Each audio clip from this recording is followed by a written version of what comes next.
Yeah, he's right here with me. He's been such a good boy.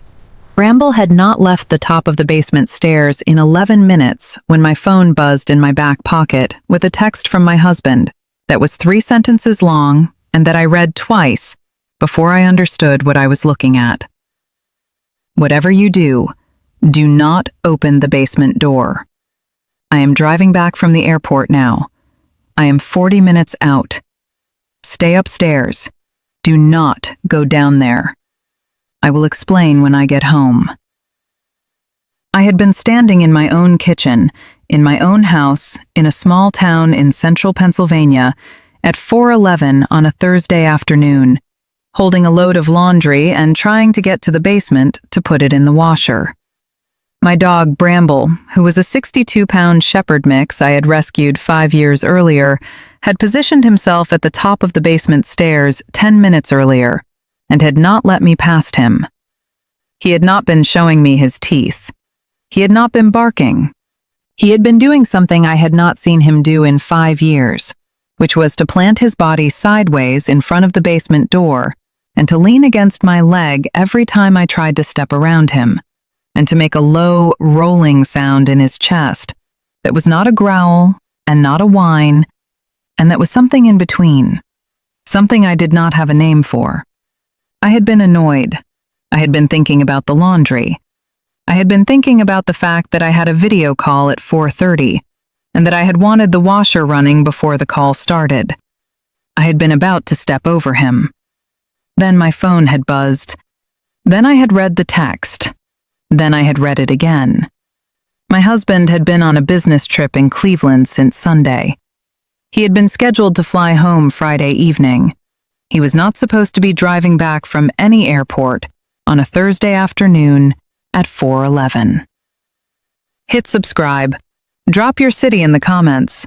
Stay all the way to the end of this video. There is a thing I learned that afternoon about the marriage I thought I had, and the figuring out has been the longest project of my adult life. And the project is not finished. Listen the whole way through. I texted him back. I wrote, "What is happening? Why are you home early? What is in the basement?" He did not answer right away. The 3 dots came up. They went away. They came up again. They went away again. The 3rd time the dots came up, the message that came through said, "I am calling you right now. Pick up. Do not go near the basement door. Bramble is doing exactly what I ask him to do. Trust him. I am sorry. I love you. Pick up the phone." The phone rang in my hand. I picked it up. My husband's voice was the voice of a man who had been crying. I had been married to him for 14 years. I had heard him cry exactly 4 times in those 14 years. Once at his father's funeral, once at the birth of our daughter, who was now 11, once at a wedding of a friend who had survived cancer, once on the night his sister had called him to tell him she had been raped in college, the call he had taken at 11 on a Tuesday night in our kitchen 6 years earlier, when his sister had finally been ready to tell somebody and had picked him. His voice was the voice from the 4th one. He said, "Saoirse, I have to tell you something. I need you to listen. I need you to not interrupt me until I am done. Bramble is in front of the basement door because I trained him to do that 12 weeks ago. He is doing it because I gave him a signal yesterday morning before I left for Cleveland. I gave him the signal because I knew there was a chance this week that something in the basement was going to need to be kept away from you. I am driving home from the Harrisburg airport. I flew back early because the situation I have been managing for 6 months is finally collapsing this week, and I have been trying to get ahead of it before it lands on you. And I have failed to get ahead of it. And what is happening right now is the thing I had been trying to prevent. There is a man in our basement, Saoirse. He has been living in our basement for 9 days. I knew he was there. I put him there. He is my brother. I sat down on the kitchen floor. I sat down without thinking about it. The laundry basket was still in my arms. I set it down next to me on the tile. I said, "Conrad, you do not have a brother." He said, "Saoirse, I have a brother. I have had a brother my entire life. His name is Lior. He is 6 years younger than me. My family stopped speaking about him when I was 23. He was the reason I left home. He was the reason I do not see my parents. He was the reason I told you, when we met, that I was estranged from my family. I have never lied to you about being estranged. I have lied to you about why. I have lied to you, by omission, for 15 years. Lior was released from a federal facility in West Virginia 10 days ago. He had been in that facility for 11 years, on charges I am not going to put in a phone call. He has nowhere to go. I have been the only person in my family who has been in contact with him during his sentence. I have been visiting him twice a year. I have been writing him letters. I have been doing it without telling you because the cost of telling you, 15 years ago when we were dating, would have ended the relationship. And by the time we were married, I had decided that the lie had become the marriage, and I did not know how to undo it without losing everything I had built with you. The week before he was released, he called me. He told me he had nowhere. He told me he was going to be on the street. I told him I would figure something out. The thing I figured out was the worst possible thing. I put him in our basement for what I told myself was going to be a week. I trained the dog, before I told you anything, to keep you away from the basement door at a signal. I trained Bramble for 6 weeks. I told you the training was for a different reason. I told you it was for keeping him off the couch when we had guests. The training was for this. I was going to tell you. I had been planning to tell you the week after he moved in. I did not tell you. I made it 9 days. I was in Cleveland on the trip I had been scheduled to take, and yesterday afternoon, Lior called me from our landline in the basement to tell me he was not going to stay down there, that he was going to come up, that he wanted to meet you. I told him no. I told him I was flying home. I gave Bramble the signal yesterday morning, before I left for the airport, because I had been worried about exactly this. I am 28 minutes from the house. I am asking you to stay upstairs. I am asking you to keep Bramble where he is. I am asking you to not engage with Lior if he comes up. I am asking you to trust me for 28 more minutes. I am going to tell you everything when I get there. I am so sorry, Saoirse. I am so sorry. I have ruined our marriage. I know I have ruined our marriage. I am going to take whatever you decide to do. I am asking you only for the 28 minutes. I sat on the kitchen floor. I did not say anything for a long second. I said, "Conrad, where is Cosima?" Cosima was our daughter. She was 11. She had gotten home from school 40 minutes earlier. She had been upstairs in her room. He said, "Oh God, Saoirse, is she upstairs?" I said, "Yes, she is upstairs. She has been doing homework. She has not come down." He said, Okay, listen. Send her a text. Tell her to stay in her room. Tell her you will bring her dinner up. Tell her you and I are having an adult conversation and that you need her to do her homework with her headphones on for the next hour. Do not tell her anything else. I will be there in 26 minutes. We are going to figure out what to do next, together. Please. I sent the text. Cosima sent back a thumbs-up emoji and a small heart. She did not ask any questions. She was a child who had been raised in a calm house. She had no template for the situation she was in. She did not know the situation she was in. She was going to do her homework. I stayed on the floor.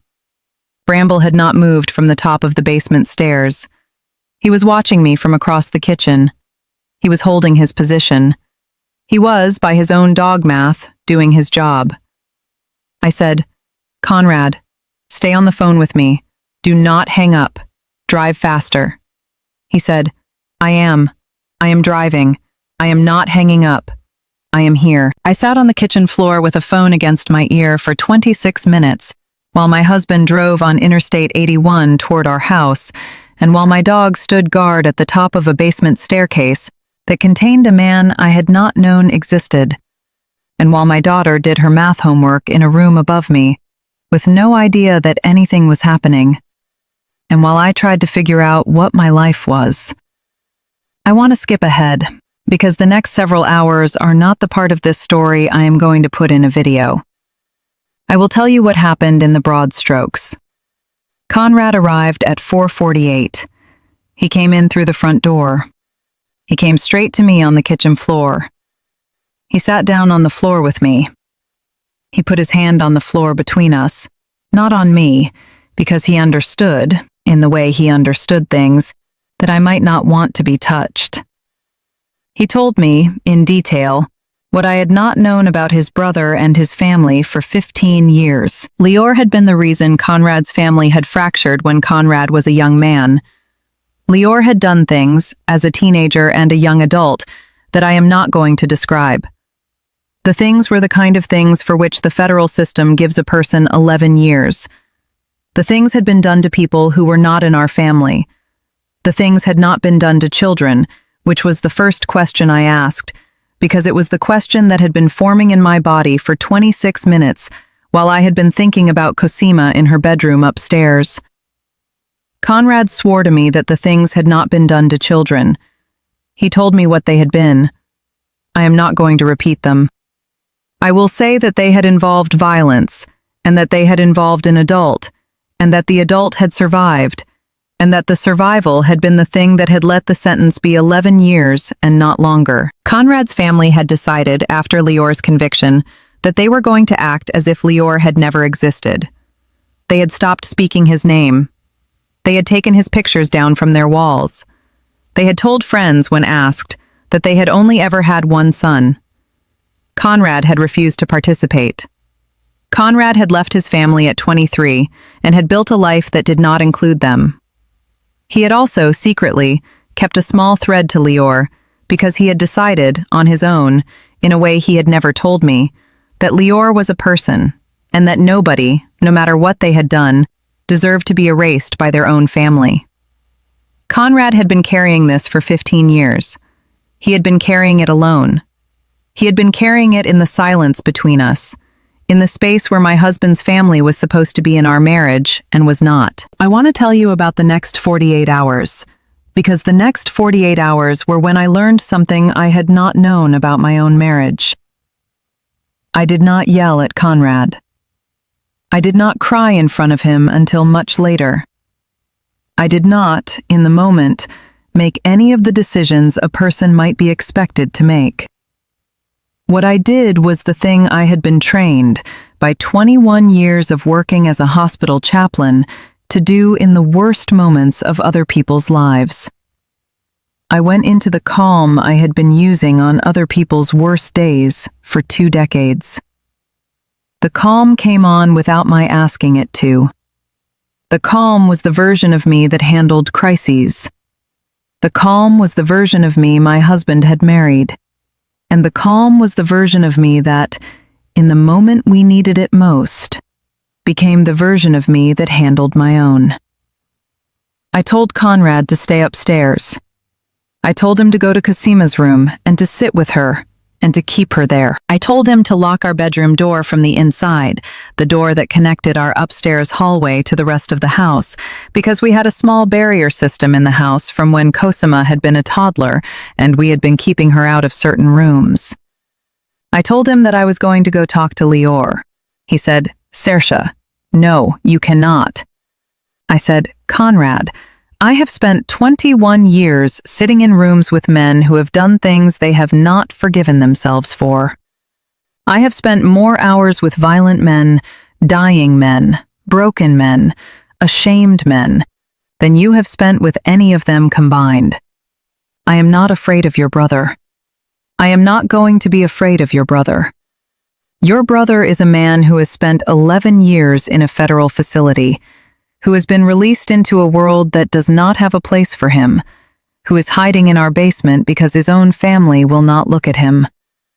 I am not going to be the next person who will not look at him. I am going to go down there and I am going to look at him and I am going to talk to him, and you are going to stay upstairs with Cosima, and Bramble is going to come with me.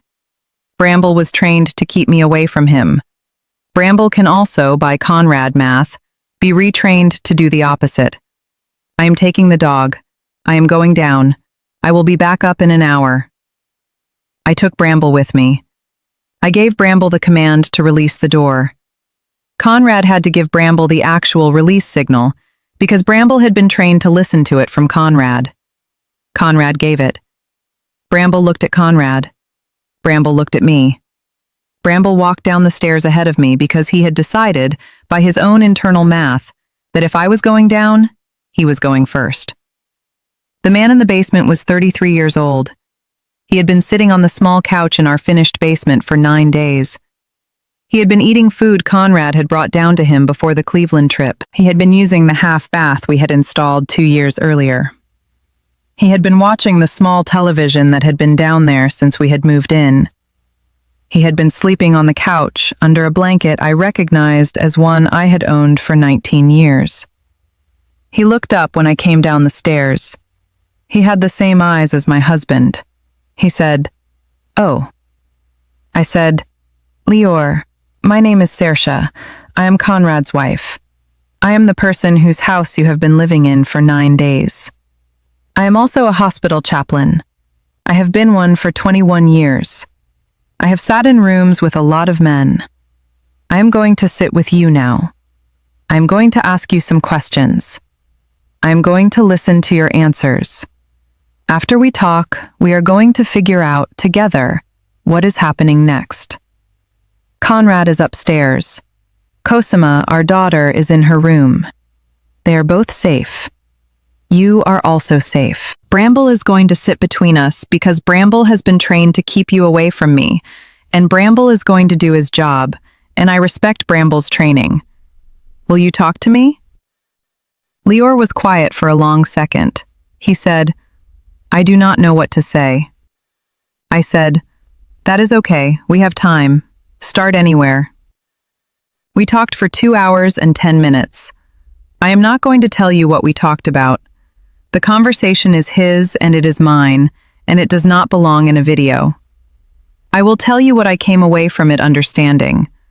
I came away understanding that Lior was a 33-year-old man who had done a thing 11 years ago that he was not going to be able to undo, that he had spent 11 years inside thinking about, that he was, in every measure I had been trained to take of a person, sorry for, in the deepest possible way. I came away understanding that Lior was also a 33-year-old man who had not learned how to be a person outside of a facility, who did not have job skills that fit the world he was being released into, who did not have a single person in his family who would acknowledge him except my husband, who was almost certainly going to be back inside within a year, unless somebody decided to invest in him. I came away understanding that the federal system had released him with $62 in his pocket and a bus ticket to the nearest city, and no plan. Because the federal system does not have a plan for the people it releases, and that he had been released into a country that was, structurally, not going to give him a second chance. I came back upstairs. I sat down with Conrad on our bed. I told him what I had decided. The deciding had happened during the 2-hour conversation in the basement. I had not realized I was making decisions while I was making them. I told Conrad that I was angry. I told him I was going to be angry for a long time. I told him that 15 years of lying by omission was a thing that was going to take a long time to forgive, if I ever forgave it, which I was not going to commit to either way. I told him that we were going to be in therapy, individual and couples, for the foreseeable future. I told him that Cosima was going to be told the truth, in age-appropriate language, by the two of us together, because the alternative was raising her in the same secret-shaped marriage he had been raised in, and I was not going to raise her in a house with a secret. I told him that I was not going to let his brother live in our basement, because our daughter was 11 and that was not a thing I was willing to do to her, but that I also was not going to let his brother be on the street, because that was not a thing I was willing to do to him either. I told him that we were going to find a halfway house program, a real one, with structure and reentry support, in the next 48 hours. I told him that we were going to pay for it, out of money we had been saving for things that suddenly mattered less. I told him that Lior was going to stay in our basement until that program was secured, and that I was going to be the one to take him meals during that period, and that Conrad was going to spend that period sitting with our daughter and rebuilding the version of himself that had decided 15 years ago that he could carry his family's silence by himself, and that he was going to start the rebuilding by telling Cosima that her uncle existed, because she had a right to know that she had family, even family she could not meet yet. Conrad cried. He cried the way he had cried the night his sister had called. He said, "Saoirse, I do not know why you are doing this." I said, "Conrad, I am not doing it for you. I am doing it because I have been doing it for 21 years. The job is the job. The job does not change because the person on the couch in front of me is somebody who lied to me about his family. The job is to sit with the person who needs somebody to sit with them. I am sitting. After I sit, you and I are going to have a different conversation, which is the conversation about whether our marriage is salvageable. And I do not know the answer to that yet, and you do not get to know the answer faster than I do. The sitting is one thing, the marriage is another. We are doing both. We are doing them in that order. I want to tell you the rest in 3 sentences, because the rest is the small ongoing work of the last 14 months. Lior is in a structured reentry program in Pittsburgh. The program has housing, job training, addiction counseling, that he had been mandated to do inside and that he is continuing voluntarily, and a parole officer who Conrad and I have both met. He is working at a warehouse. He has been sober for 14 months. He has had 2 phone calls with Cosima, supervised by Conrad, in which he told her that he was her uncle and that he was sorry he had not been in her life, and that he was working on being a person she might eventually want to meet. She has decided, with our help, that she wants to meet him next summer. The meeting is going to happen at a park in Pittsburgh, in public, with all of us there, and we are going to take it slow. Conrad and I are in therapy. The marriage is still here.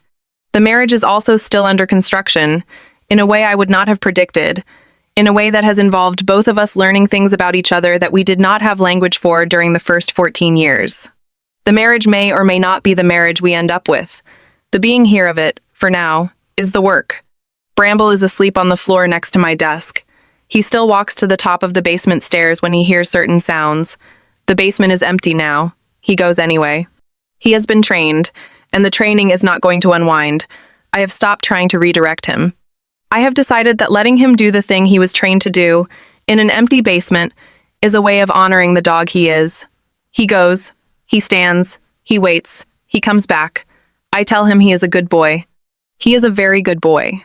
He is the dog who held a line at the top of a staircase on a Thursday afternoon and gave my marriage a chance to survive a thing that should have ended it, by buying us 26 minutes for the man I am married to drive home and tell me the truth. I want to leave you with one thing. There is a particular kind of lie that exists inside long marriages that nobody talks about. It is the lie of omission about family. It is the kind of lie where one partner has decided, at some early stage of the relationship, that telling the other partner the full story of who their family is would cost too much, and where the cost too much calculation has hardened, over years, into a permanent silence. The silence becomes a room in the house of the marriage that one partner has the key to and the other partner does not know exists. The silence is not active deception. The silence is somebody hoping that the day will not come when the room has to be opened. The silence is somebody betting that they can keep the door closed for the rest of their life. Sometimes the bet works. Sometimes people die with rooms in their marriages that their spouses never enter. Sometimes the unentered rooms are okay. Sometimes the unentered rooms become the entire marriage in the end, because they have been the unspoken thing that everything else was being built around, and the building has been a long, quiet leaning toward the wall that was a door. I am asking you, if you are married or in a long partnership, to ask your partner one question this week that you have not asked them before. The question can be anything. The question is not the point. The point is the asking. The point is signaling to the person you are partnered with that the rooms in your marriage are not closed by default, that you are willing to walk into one if they need you to, that the cost of opening a door in the marriage you are in is something you have decided to bear in advance. Most of the time, your partner is not going to have a room. Most of the time, the question is going to produce a small, ordinary answer. Once in a great while, your partner has a room. The asking is what tells them that the room is allowed. The not asking is what tells them, slowly, year by year, that the room has to stay closed. The room in my husband's marriage was a brother. The brother had been in the room for 15 years. The door of the room had been guarded, for the last 12 weeks, by a dog. The door had been opened by a phone call, in a panic, on a Thursday afternoon, when my husband had finally run out of options and had had to choose between protecting me from his brother and letting me find out about both of them by accident. He had chosen to protect me. He had chosen poorly. He had trained the dog. The dog had done his job.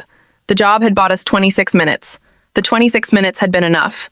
The doors are openable. The asking is the practice. The practice is the marriage. I am going to make dinner now. Cosima wants spaghetti. Conrad is at his therapist's office. He goes on Thursdays. Bramble is by my feet. The basement door is open. The light is on. I leave it on now. I do not know exactly why. The closest I can come to a reason is that the room belongs to all of us. And the leaving the light on is the smallest way I know how to say that I am the one who decides now who walks through it. I am the one who decides. I am going to keep deciding for a long time.